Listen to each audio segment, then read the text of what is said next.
यह सभी संगठन राम मंदिर बनने के बाद आगे का कार्यक्रम अब तो हिंदू ही आगे, सुरक्षित हिंदू, समृद्ध हिंदू, सम्मान युक्त हिंदू।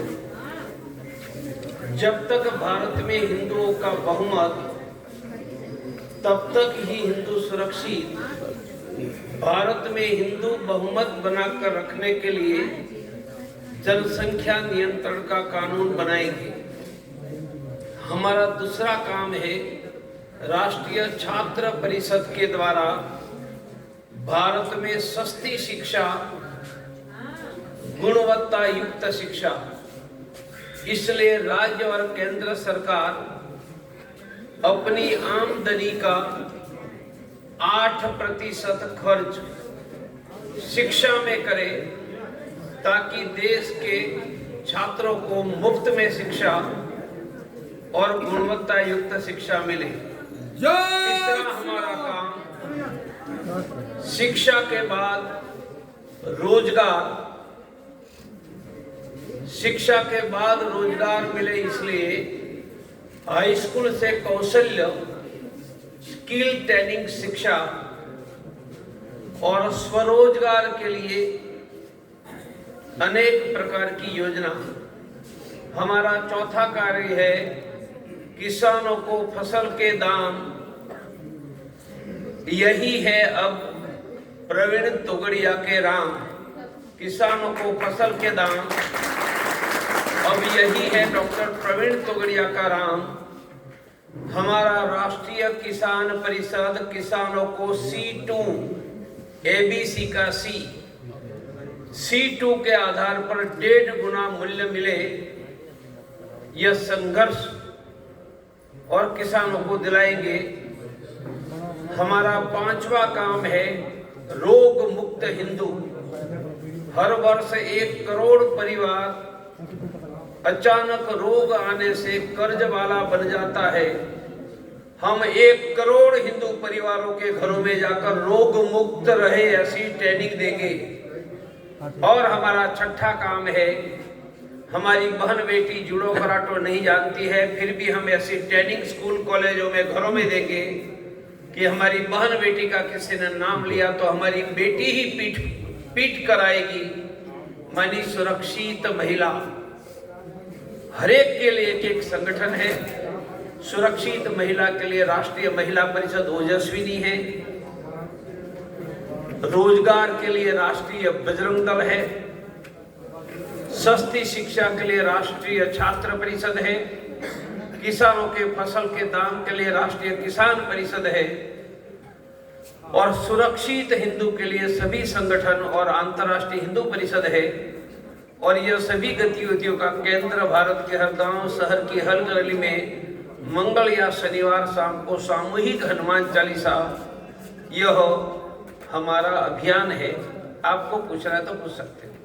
बांग्लादेश में हिंदू के साथ हो रहा है। बांग्लादेश में दिन दहाड़े हिंदुओं की हत्या, अत्याचार हो रहा है, थाम नहीं रहा है। हमने हजारों जगह पर देश में धरने प्रदर्शन करके दबाव बनाने का प्रयास किया है, फिर भी नहीं रुक रहा है। हमारी केंद्र सरकार से मांग है कि बांग्लादेश पर दबाव बनाओ, और फिर भी नहीं मानते हैं तो भारत के मिराज ड्रोन विमान बांग्लादेश की ओर कुछ करने का आदेश दो।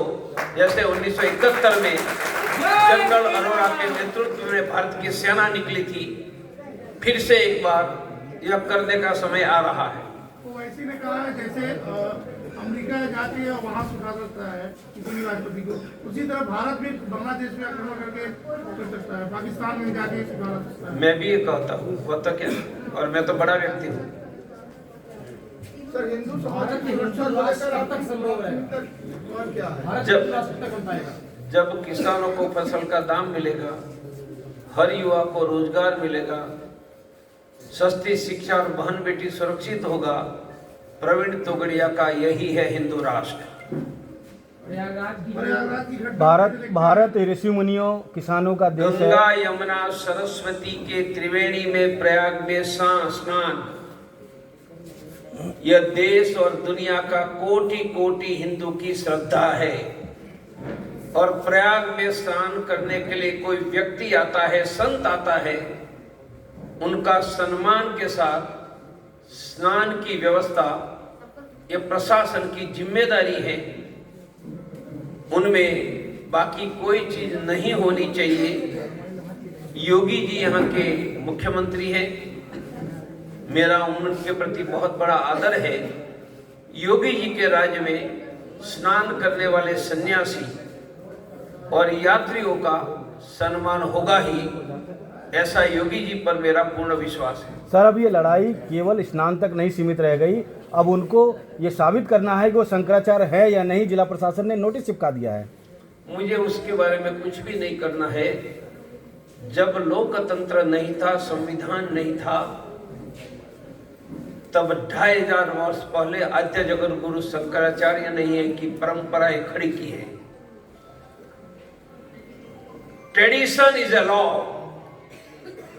परंपरा ही कानून है। और आद्य जगत गुरु शंकराचार्य ने यह देश की परंपरा खड़ी की है। हम परंपरा का सम्मान करें, इतना ही मुझे कहना है। बनारस में मणिका घाट पे जो झुमर जम रहा है, जो नया कॉरिडोर बना, तमाम देवी देवताओं की मूर्तियां तोड़ी गई, वहां अहिल्याबाई होलकर की मूर्ति तोड़ी गई, लाठीचार्ज किया गया समाज पर, उन सब वीडियो को एआई जनरेटेड बता दिया गया।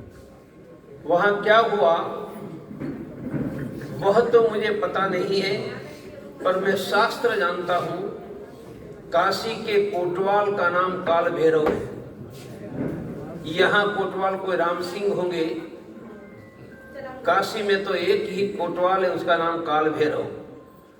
स्कंद पुराण में कहा है, धर्म सेतु पालकम, धर्म सेतु पालकम अधर्म मार्ग नाशकम काशिका अधिनाथम काल भैरवम भजे हम। अर्थात धर्म सेतु का पालक वहां काल भैरव है और अधर्म का नाश करने वाला भी काल भैरव है।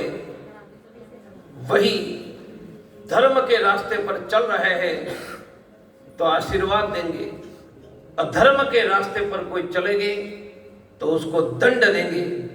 मेरा काल भैरव भगवान पर विश्वास है कि वह जरूर न्याय देंगे और न्याय के इससे बड़े भगवान कोई नहीं है काशी में। काल भैरव से बड़ा तो काल भैरव भगवान वहां बैठे हैं, देख रहे हैं। मुझे नहीं पता है, पर काल भैरव भगवान को तो पता है सत्य क्या है नहीं है, वह उचित करेंगे, ऐसा मेरा विश्वास है। शंकराचार्य जी अभी भी अनशन पे बैठे हुए हैं, क्या कुछ कहेंगे? आप भी उनसे मिलने जाएंगे? मैंने जो कहना था वो कह दिया। सर, आने वाले समय में संगठन का अगला बड़ा कार्यक्रम, अब तो हिंदू ही आगे। ठीक है, धन्यवाद, थैंक यू वेरी मच।